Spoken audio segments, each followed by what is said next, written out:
वरमाला और आशीर्वाद समारोह संपन्न होने के बाद सबको फेरों की तैयारी के लिए कहा जाता है। श्रेयांशी जब वहाँ से जाने लगती है, अमन की नज़र उसकी अंगुली पर जाती है।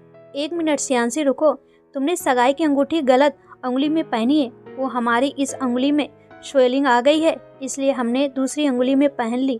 पर अभी कोई देखेगा तो क्या कहेगा? आज के लिए तो पहन लो, बट हमें इससे दर्द हो रहा है और अभी किसी का ध्यान थोड़े ना जाएगा। प्लीज़ यार, आज ही की तो बात है, इतने से दर्द से कुछ थोड़े ना होगा। फेरों का मुहूर्त 1 या 2 घंटे बाद का ही है, इतने से टाइम तक तो पहन ही सकती हो। ठीक है, हम पहन लेंगे। श्रेयांशी अपने रूम में आ जाती है। इस समय उसके आसपास उसकी कजन सिस्टर थी, लेकिन उसका ध्यान वहाँ नहीं था। फ्लैशबैक में फिर चलते हैं।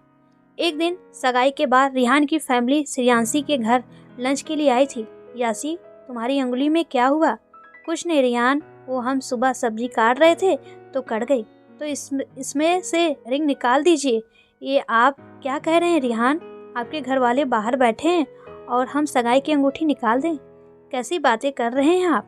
क्या सोचेंगे सब हमारे बारे में? बस इतनी सी बात, मेरे पास इसका भी सॉल्यूशन है। रिहान ने उसकी अंगुली से रिंग निकालकर उसकी ही पास वाली उंगली में डाल दिया। अब ठीक है ना? बट रिंग इसमें नहीं पहनते हैं। तो ये बताइए, सगाई पर रिंग इसी उंगली में क्यों पहनाई जाती है? क्योंकि ऐसा कहा जाता है कि इस उंगली की नसें दिल तक जाती है। तो इस उंगली में रिंग इसलिए पहनाई जाती है क्योंकि इसका कनेक्शन दिल से होता है। तो फिर इस उंगली का कनेक्शन भी इस उंगली के साथ होता है ना, तो फिर ये भी दिल से ही कनेक्ट हुई ना। आपके पास हमेशा ऐसे ही अजीबोगरीब लॉजिक होते हैं। आजकल आप हमें कुछ ज़्यादा ही नोटिस करने लगी हैं यासी। चलिए, अब आपको हमने पूरा घर भी दिखा दिया, जैसी आपकी इच्छा। श्रेयांशी की एकदम से तंद्रा टूटी और उसे जब याद आया कि आज उसकी शादी किसी और के साथ है तो उसका दिल तड़प उठा। उसके मन में रह रहकर रिहान का ख्याल आ रहा था। तभी उसका फ़ोन बजा। उसने दोबारी बार रिंग होने पर फ़ोन उठा लिया। तुम हमें फ़ोन क्यों कर रहे हो शिब्या? हम कमरे में ही तो हैं, अंदर आ जाओ, वरना मुंह बंद रख और मेरी बात सुन। जल्दी अपने रूम से बाहर आ, कोई सवाल नहीं, जल्दी आ। श्रेयांशी बिना कुछ कहे बाहर आ जाती है। उसके आते ही शिब्या उसका हाथ पकड़कर एक और ले जाती है, जहाँ पर अमन अपने सबसे खास दोस्त संतान से बात कर रहा था। पर वो दोनों एक और खड़े थे, पर वो वहाँ से श्रेयांशी और शिब्या को नहीं देख पा रहे थे। संतास, वैसे तूने बात को तो बहुत अच्छे से हैंडल कर लिया है, पर श्रेयांशी भाभी को आज नहीं तो कल पता चल ही जाएगा। फिर तू क्या करेगा अमन? शादी हो जाने के बाद मुझे कुछ छिपाने की ज़रूरत ही कहाँ है। बस जैसे तैसे ये शादी हो जाए।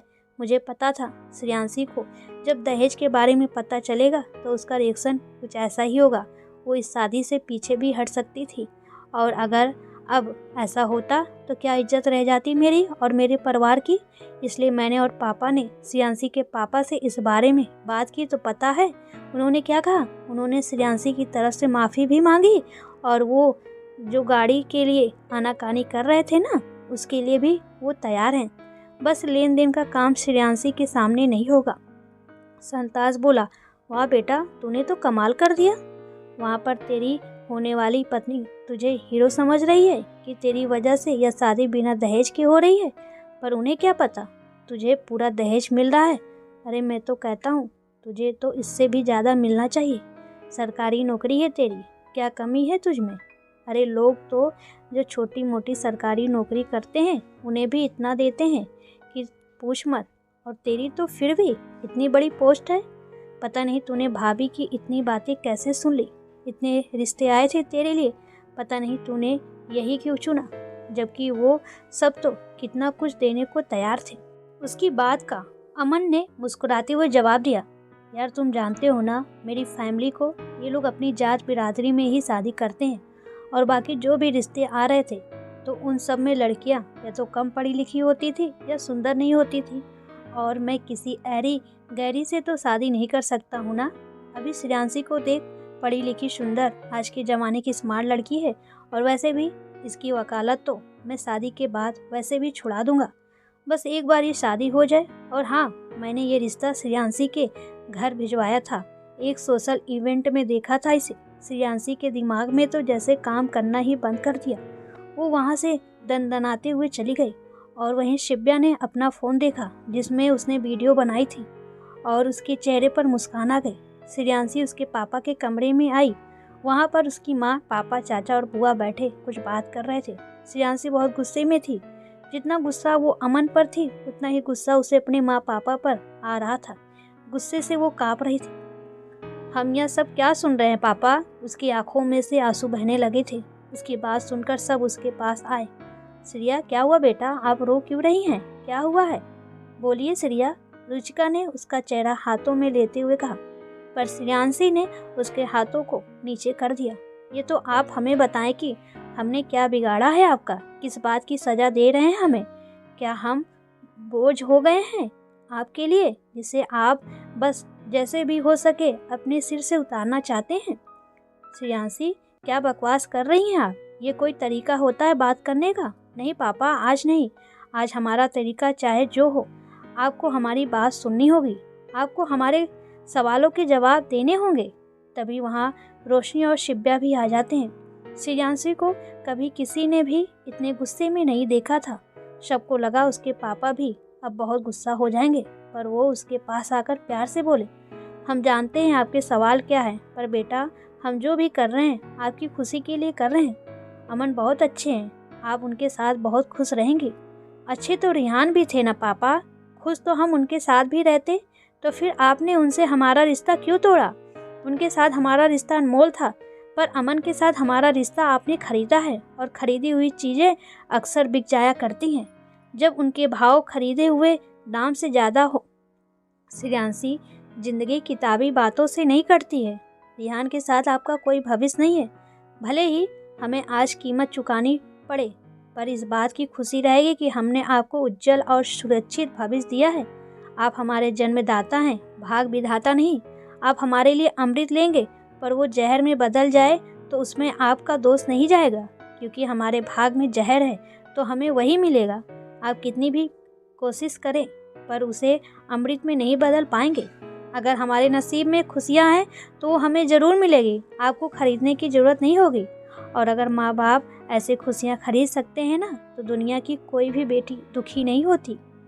डॉक्टर साहब के पास उसकी बातों का कोई जवाब नहीं था। तभी उसकी बुआ बोली, अरे बेटा, ऐसे रिश्ते बार बार हाथ नहीं लगते हैं। ये रिश्ता उन्हीं की तरफ से आया था। बुआ, हम नहीं गए उनके यहाँ। आगे से देख श्रेयांशी, सरकारी नौकरी वाले लड़के ऐसे नहीं मिलते, और तू तो बड़ी नसीबों वाली है जिसके लिए आगे से ऐसा रिश्ता आया है। नहीं चाहिए हमें खरीदा हुआ सरकारी दूल्हा, जिसकी कीमत भी उसके घर वालों ने तय कर दी, जो अपने फ़ायदे के लिए झूठ बोले, हमें अभी से ही अंधेरे में रखे। आप सोच रहे हैं कि आप हमें बहुत अच्छी जगह भेज रहे हैं, पर बिना मांगे दिया जाए तो वो भेंट होती है, पर मुंह से मांगा जाए तो वो भीख होती है। और आप हमें बताएं कि भीख मांगने वाले को क्या कहा जाता है? भिखारी ही कहा जाता है ना? उसकी बात सुनकर सब निशब्द हो गए। किसी को समझ ही नहीं आया कि कोई क्या कहे। तभी उसके चाचा जी ने कहा, हम तुम्हारी बातों को समझते हैं, पर अब घर से बारात लौटी तो इस घर की क्या इज्जत रह जाएगी बेटा? इसलिए हम तुम्हारे आगे हाथ जोड़ते हैं, ये शादी कर लो बेटा। श्रेयांशी ने आस भरी नज़र से अपने माँ पापा की ओर देखा, पर उन्होंने कुछ नहीं कहा। तो उसने अपने चाचा जी के जुड़े हाथों को नीचे किया और अपने आंसू पोंछते हुए बोली, आपकी खुशी के लिए तो हमने रिहान को छोड़ दिया, तो ये तो बहुत छोटी बात है। आपकी खुशियाँ, आपकी इज्जत, आपका मान सम्मान हमें हमारी जान से भी ज़्यादा प्यारा है। लेकिन आप हमारी शादी पर जो दहेज, सॉरी, भीख दे रहे हैं ना, वो आप अमन या उनकी फैमिली को नहीं, बल्कि हमें सबके सामने हमारे हाथों में देंगे। अगर आपने ऐसा नहीं किया तो हम मंडप में नहीं बैठेंगे। ऐसा कहकर वह तेज़ी से वहाँ से भाग गई और अपने कमरे में आ गई और अपने घुटनों के बल बैठकर फूट फूट के रोने लगी। उसे बहुत तकलीफ हो रही थी। आज किसी ने भी उसका साथ नहीं दिया। सबको समझ में आ गया था कि अमन उसके लिए ठीक नहीं है, लेकिन फिर भी किसी ने इस बात का जिक्र तक नहीं किया, बल्कि उसे ही समझौता करने को कहा। वो इस वक्त रिहान को बहुत मिस कर रही थी। उसे पता नहीं क्या सूझा कि उसने अपने फ़ोन से रिहान को कॉल कर दिया, लेकिन रिंग जा पाती उससे पहले ही उसने फ़ोन कट कर दिया और फिर से सिसकने लगी। उसे उसकी और रिहान की आखिरी मुलाकात याद आने लगी। जब वो एक मंदिर में गई थी तब वो रिहान से मिल गई थी। श्रेयांशी जैसे ही भगवान को प्रणाम करके उठने लगती है तभी उसे रिहान नज़र आता है, तो वो जल्दी से अपना चेहरा दुपट्टे से कवर करती है और जल्दी से बाहर आने लगती है। उसमें इतनी हिम्मत नहीं थी कि वो रिहान का सामना कर सके, लेकिन जैसे ही वो मंदिर से बाहर आने लगी तभी वह रिहान से टकरा गई। रिहान बोला सॉरी, लेकिन तभी उसे उसकी शक्ल दिखाई देती है। श्रेयांशी तो उससे नज़रें भी नहीं मिला पा रही थी। श्रेयांशी का गला सूखने लगा, उसे समझ ही नहीं आ रहा था कि वो क्या कहे, और रिहान समझ रहा था कि वो अभी क्या सोच रही होगी। रिहान बोला यासी आप ठीक है ना? जी वो हम ठीक है।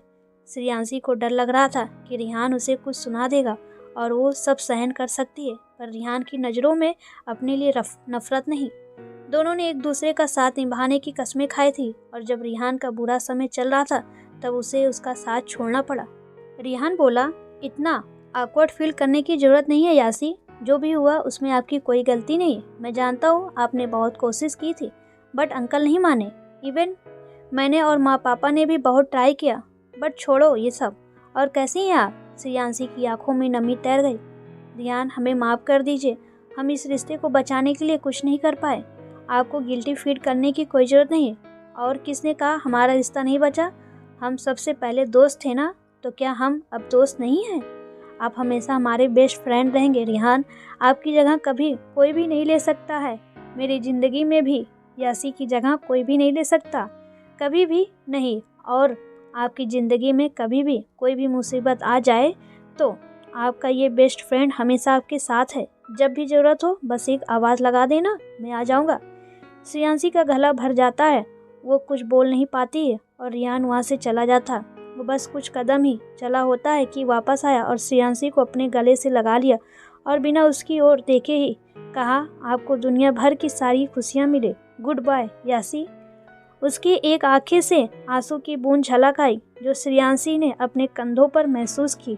वो उससे अलग होकर बिना उसकी ओर देखे ही सीधा आगे बढ़ गया और श्रेयांशी बेबस खड़ी उसे जाता देख रही थी। वो समझ गई थी ये उनकी आखिरी मुलाकात है। श्रेयांशी ने एकाएक ही रिहान को कॉल कर दिया। उसने दोबारा बार में फ़ोन उठा लिया। हेलो। श्रेयांशी की हिम्मत नहीं हो रही थी कुछ कह पाने की। वह क्या कहे उसे खुद ही नहीं समझ आ रहा था। हेलो श्रेयांशी। उसके मुंह से श्रेयांशी सुनकर ही श्रेयांशी का रोना फूट पड़ा। उसके रोने की आवाज़ से रिहान परेशान हो गया। यासी आप ठीक है ना? प्लीज़ रोना बंद कीजिए। लेकिन उसका रोना बंद ही नहीं हुआ। उधर से रिहान की आवाज़ आ रही थी, पर उसने कॉल कट कर दिया और वह अपने मुंह को ढक कर रोने लगी। उसके रूम में शिव्या और रोशनी आते हैं। शिव्या उसे रोते देख अपने गले से लगा लेती है। चुप हो जा श्रेया, देखना शिवी किसी में भी हमारे फेवर में कुछ नहीं बोला। उससे सकते हुए बोली, कोई आपके साथ हो या ना हो, मैं हूँ दी। आप यहाँ से चले जाइए, जो भी होगा मैं संभाल लूँगी। रोशनी ने उसका हाथ पकड़कर कहा, हम कायर नहीं हैं जो भाग जाएंगे, और ना ही स्वार्थी जो अपने परिवार को ऐसे बीच मझधार में छोड़ जाएंगे। हमारे साथ तो जो हुआ सो हुआ, पर तुम्हारे साथ हम ऐसा कभी नहीं होने देंगे। रोशनी तुम बिल्कुल भी चिंता नहीं करना। श्रेया संभाल खुद को, तुम तो बहुत स्ट्रांग हो। नहीं शिव्या, हम बहुत कमज़ोर हैं। यहाँ पर कुछ गलत हो रहा है, हम उसके खिलाफ आवाज़ भी नहीं उठा सकते हैं। हमारे साथ गलत हो रहा है पर हम कुछ नहीं कर सके, तो हम किसी और के लिए क्या लड़ेंगे? वो अमन क्या हमारी वकालत छुड़ाएगा? हम कुछ छोड़ देंगे, कुछ नहीं हो सकता है हमसे। रिहान के साथ थी तो गलत किया था हमने। और वो फिर रोने लगी और अचानक बेहोश हो गई। रोशनी और शिव्या ने बहुत मुश्किल से उसे संभाला और बेड पर लिटा दिया। शिव्या गुस्से में उठकर डॉक्टर साहब के रूम की ओर चली गई, जहाँ सब बैठे हुए थे। कैसे लोग हैं आप सब? आपकी बेटी इतनी तकलीफ में और सिर्फ आप लोगों की वजह से। बहुत चिढ़ते हैं ना आप लोग रिहान के नाम से, पर आप भूल रहे हैं रिहान को श्रेयांशी के लिए आप लोगों ने चुना था, उसका बॉयफ्रेंड नहीं था वो। और जब श्रेयांशी को उससे अटैचमेंट हो गई तो आप लोगों ने ये रिश्ता तोड़ दिया। गलती आप लोगों की थी और आज भी आप लोग ही गलत हो, जिसकी सज़ा श्रेयांशी भुगत रही है। आप लोगों को मैंने वो वीडियो दिखा दिया, लेकिन फिर भी आप लोगों पर कोई फ़र्क नहीं पड़ा। वो उन सब पर बिफर पड़ी थी। डॉक्टर साहब ने उसके पास आकर प्यार से कहा, चिंता ना करे शिव्या, आपकी दोस्त के साथ कुछ गलत नहीं होगा। जाइए उनके पास, थोड़ी ही देर में उनकी शादी है। शिव्या की कुछ समझ नहीं आया, पर वो बिना किसी सवाल के वापस आ गई। श्रेयांशी को भी होश आ गया था। तभी कोई उन्हें बुलाने के लिए आया तो उन दोनों ने उसे वापस ठीक से तैयार किया और भारी मन से उसे नीचे लेकर गए और दूल्हे के पास उसे बैठा दिया। दूल्हे का चेहरा सहरे की वजह से ठीक से नहीं दिख रहा था। श्रेयांशी को तो जैसे कोई होश ही नहीं था। वो तो बस एक कठपुतली की तरह ही जैसे उससे कहा जा रहा था वैसे किए जा रही थी। जैसे ही कन्यादान किया जाता है तो श्रेयांशी का हाथ दूल्हे के हाथ में दिया जाता है तो उसकी आंखों से आंसू निकल जाते हैं जो कि दूल्हे के हाथ पर पड़ते हैं और उसके हाथ की पकड़ श्रेयांशी के हाथ पर कस जाती है और कुछ देर बाद ही विवाह संपन्न हो जाता है। पंडित जी वर वधू को सबका आशीर्वाद लेने को बोलते हैं, लेकिन तभी अमन के पापा कहते हैं वर वधू को आशीर्वाद बाद में मिलेगा, पर पहले समधी जी हमें हमारी भेंट तो दे दीजिए। जिस पर डॉक्टर साहब मुस्कुराने लगते हैं। दोस्तों, आगे की कहानी हम अगले पार्ट में लाएंगे, आप जरूर देखिएगा।